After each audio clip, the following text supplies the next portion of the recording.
Ahojte, dneska vás vítam pri ďalšom videu. Dnes si budeme montovať takéto plastové náduchy na vzduch na BMW E91 konkrétne a pasuje to aj na 90-ky, 92-ky a 93-ky možno. 90-ka určite, 92, 93 je to také otázne, ešte preverím, keď tak vám to sem potvrdím. A ideme si to teda montovať. Jedná sa o to, že to budeme vlastne dávať sem vlastne do týchto miest, ako sú mriežky, čiže vlastne bude to tu a tu.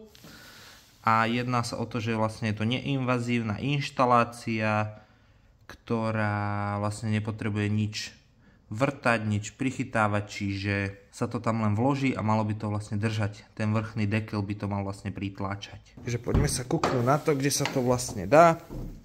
Či bude sa to dávať vlastne pod tento dekel, čiže tento dekel sa dá preč a pod to by sa to malo takto pekne vložiť a vsunúť a tento dekel by to mal potom pritláčať o tú stenu spodnú, čiže by to malo pekne držať.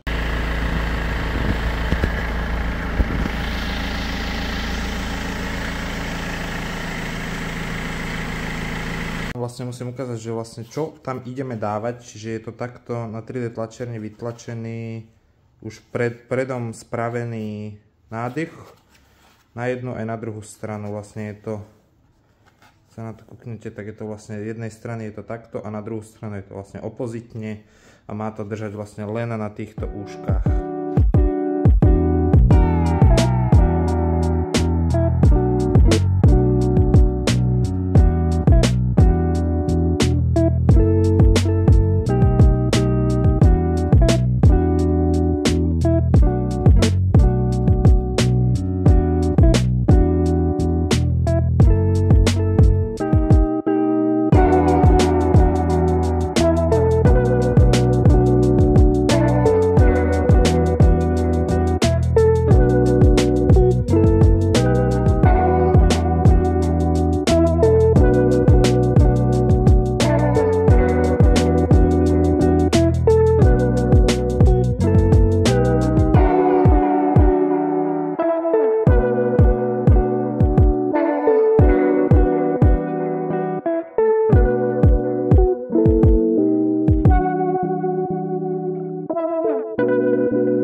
Všetky úchyty teda máme povolené, čiže môžeme to vybrať a ukážem vám potom, že kde sa to vlastne bude vkladať.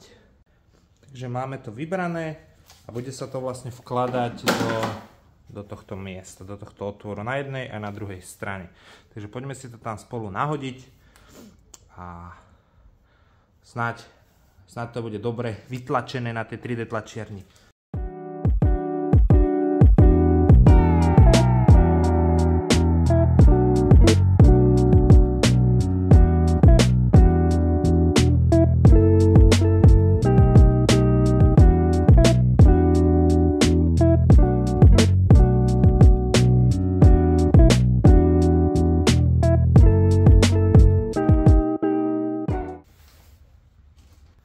Takže jednu stranu už máme a poďme si teda vložiť druhú. Zatiaľ to vyzerá takto.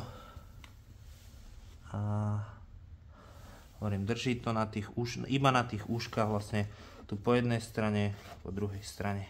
Takže poďme si namontovať ešte tento druhý.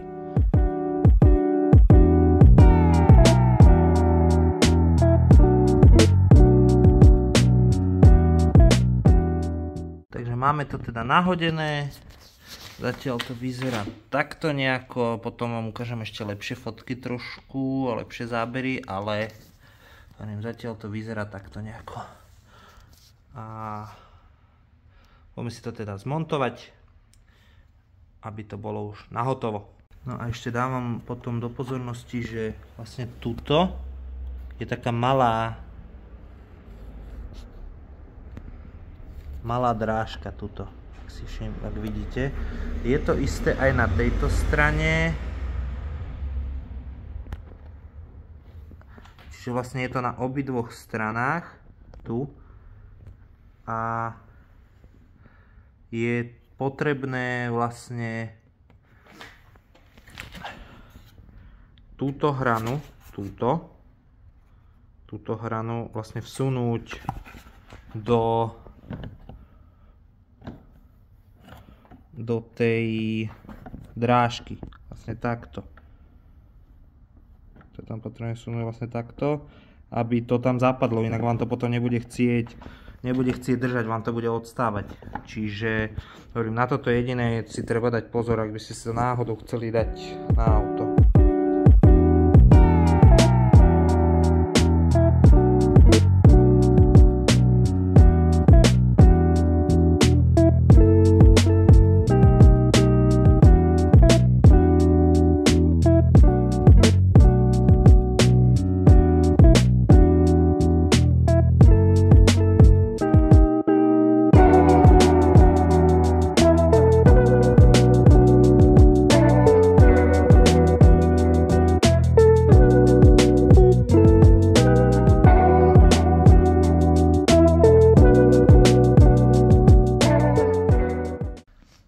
Máme to teda namontované na jednej aj na druhej strane, čiže je to čierne, takže to pekne nejak teda sa to tam stráca v úvodzovkách, ale uvidíme, koľko to teda vydrží. Je to tlačené z PETG materiálu, čiže malo by to byť trošku odolné aj voči teplote, aj voči nejakým kamienkom a podobne, ale tak uvidíme, no snáď to vydrží